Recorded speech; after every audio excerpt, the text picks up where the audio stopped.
The Alberta NDP has launched a new front in its war against the oil and gas industry. It's incredible. You'd think that this is the hottest item, the highest priority of Albertans is to destroy the industry that gives them so much prosperity.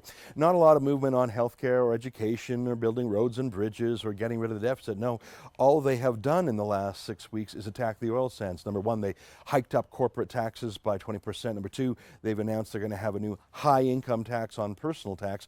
Of course, their definition of high income means every single person in Fort McMurray. What I mean by that is the average income in Fort McMurray is $186,000. What the NDP says is high income for their new taxes is $125,000. They are taxing everyone in the oil sands a punitive tax. But the worst of it, I think, came on Friday when they announced they were going to have a review of royalty rates. Well, Alberta just went through that a few years ago, and it was devastating. They basically made a capital strike against Albertans. What I mean by that is companies just decided they were no longer going to invest in Alberta during all the uncertainty. Well, the Alberta NDP loves that because they don't like the oil sands, and by sowing uncertainty, they can shut down oil sands approvals before they're even proposed.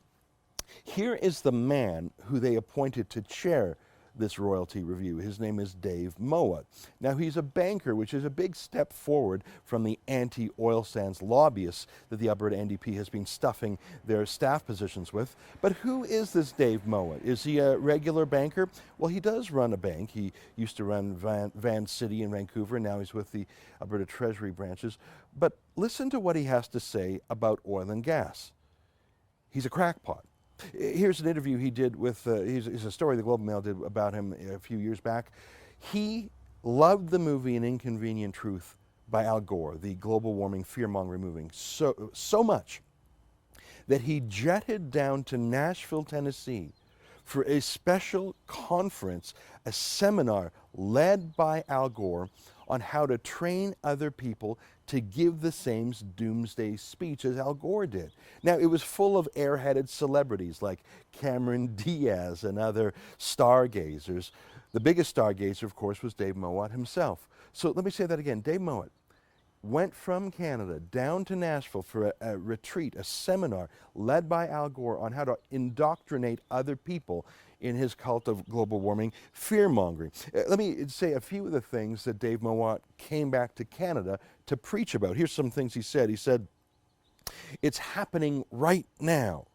Can you handle the truth about climate change? Time for corporate action." He blamed a storm on Stanley Park and a mudslide on global warming. That's what set him off, and he said, "Oh my God, it's happening. Can you handle the truth?" This is the banker, of course, that the NDP chose.